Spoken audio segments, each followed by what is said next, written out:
चुनार में सपा प्रत्याशी आर.एस. पटेल के प्रचार के लिए आए एमएलसी आशुतोष सिन्हा, जिन्होंने चुनार नगर का भ्रमण करते हुए लोगों को सपा प्रत्याशी के बारे में बताया और जनता से अपील किया कि आप लोग ज्यादा से ज्यादा इन्हें वोट कर इन्हें विजयी बनाएं। जिस तरह प्रचार में लगे हुए उनके कार्यकर्ता साथ में नगर के सपा नगर अध्यक्ष कुतुबुद्दीन के द्वारा पूरा नगर भ्रमण कराया और सभी से जनसंपर्क के माध्यम से सपा को वोट करने की अपील की।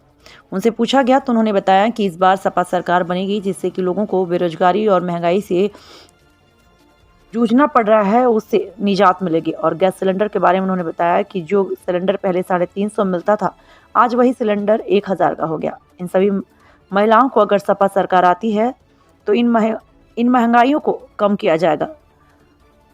वहां उपस्थित कार्यकर्ताओं में जिनके नाम इस प्रकार है: नगर अध्यक्ष कुतुबुद्दीन अंसारी, नसीम खान, अतहर अली, लालू यादव आदि लोग मौजूद रहे।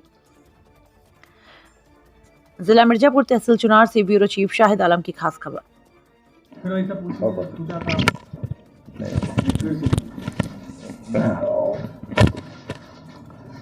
मैं TV8 India news channel chief bureau जिला मिर्जापुर शाहिद आलम। सर, ये पहले बताएं कि आज चुनार नगर समाजवादी पार्टी के नगर अध्यक्ष वर्तमान में जो हैं, आप उनके घर आए हुए और किस कारण आए, कैसे आए और आप किस पद पे हैं, क्या हैं?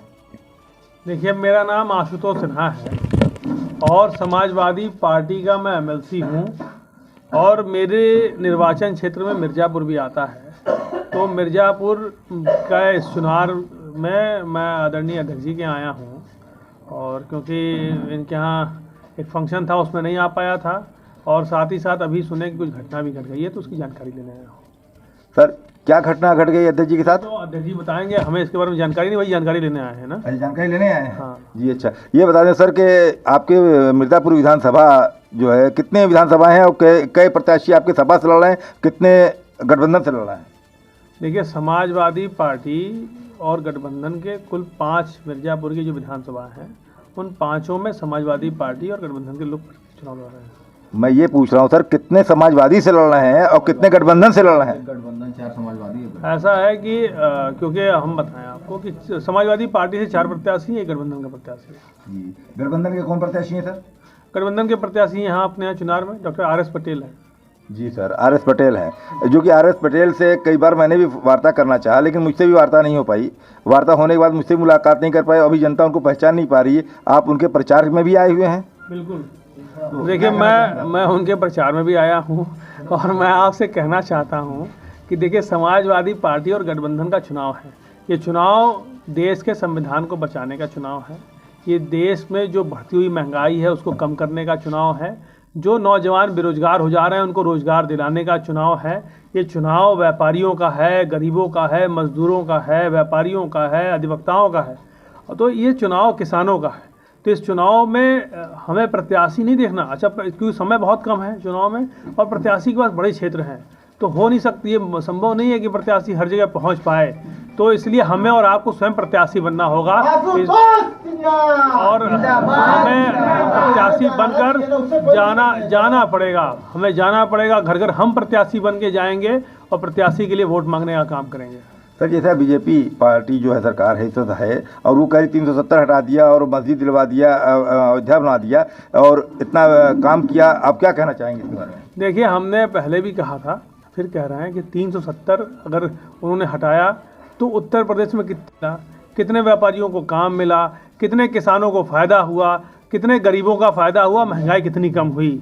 लगातार इनके 370 हटाने से न उत्तर प्रदेश में रोज़गार आया, न गरीबी कम हुई, न किसान खुशहाल हुए। और आज जिस तरह से आप मंदिर की बात कर रहे हैं, तो मंदिर के नाम पर भगवान राम को हम भी उतना मानते हैं, शायद उससे ज़्यादा मानने का काम करते हैं। और हम लोग भगवान राम को मानने का काम करते हैं, ये भगवान राम को बेचने का काम करते हैं उनके नाम को। क्योंकि जब भगवान राम की जो रजिस्ट्री हुई ज़मीन की, 2 करोड़ की रजिस्ट्री को 5 मिनट बाद 18 करोड़ में वही ज़मीन रजिस्ट्री हो गई, तो इसको आप समझिए कितना बड़ा भ्रष्टाचार है। ये पूरी सरकार भगवान राम के नाम पर भ्रष्टाचार कर रही है, लूट कर रही है कि भगवान राम के नाम को बेचने का काम। और सर, महंगाई के बारे में क्या कहना चाहेंगे? महंगाई के बारे में हमें लगता है कि आप ज़्यादा बेहतर बता पाएंगे और आप ज़्यादा बेहतर आप इसकी मंदी की बता पाएंगे। जब गैस का सिलेंडर भरवाने जाते होंगे तो 1000 रुपये का सिलेंडर जो मिल रहा है, आप इस मोटरसाइकिल से आए होंगे तो जो 100 रुपये के ऊपर का पेट्रोल हो गया। हमें और आपको बताने की आवश्यकता नहीं महंगाई कितनी है। महंगाई से हर आदमी परेशान है, हर आदमी पीड़ित है, और सरकार को हर आदमी संतुष्ट है और आदरणीय अखिलेश यादव जी की तरफ आशा बड़ी भाव से देखते हैं। सर ये महंगाई के बारे में तो आपने बता दिया, लेकिन आपकी घोषणा पत्र क्या है? जो अखिलेश यादव जी नाम हमारे पूर्व मुख्यमंत्री रह चुके हैं, उनकी घोषणा पत्र क्या है? देखिए, हमारे नेता आदरणीय अखिलेश यादव जी ने बहुत सारी 22 संकल्प किए 2022 में। इसमें प्रमुख मैं आपको बताना चाहता हूँ कि 300 यूनिट फ्री बिजली देने की बात समाजवादी पार्टी सरकार कर रही है। हमारी सरकार बनेगी, हम 300 यूनिट फ्री बिजली दिए। सिंचाई के लिए किसानों को फ्री बिजली देंगे, DAP फ्री देंगे, हम खाद फ्री देंगे, हम जो है उसको मुफ्त जो है पानी देंगे। हम आपको बताना चाहते हैं कि हम जो है नौजवानों को 22 लाख रोजगार देंगे, सरकारी नौकरियों में 12 लाख नौकरियाँ देंगे। हमारी सरकार बनने पे हम लोग लगातार पुरानी पेंशन को बहाल करने की बात करेंगे, पुरानी पेंशन बहाल करेंगे। हमारी सरकार बनने के बाद जो वित्त विहीन के शिक्षक हैं उनको 5,000 रुपये मानदेय मिलेगा। हमारी सरकार बनने के बाद लगातार अधिवक्ताओं को सम्मान मिलेगा, उनको आवास मिलेगा, उनके चैम्बर बनेंगे। 3 शहर में है उसको हम लोग चैम्बर बनाने का काम करेंगे। तो लगातार समाजवादी पार्टी हर वर्ग के लिए व्यापारी आयोग बनेगा। तो गरीब, मजदूर, किसान, नौजवान, बुनकर, बेरोजगार, अधिवक्ता, व्यापारी, हर वर्ग के लिए समाजवादी पार्टी कुछ नया काम करेगी। हमारी आज की जो गरीब की बेटी है वो KG से लेकर PG तक फ्री पढ़ने का काम करेगी। जो बच्चियाँ हमारी पढ़ेंगी मिलकर उसको 36,000 रुपये मिलेगा। हमारे नौजवानों को जो है मौका मिलेगा रोजगार का, तो हम फ्री लैपटॉप मिलेगा जो पहले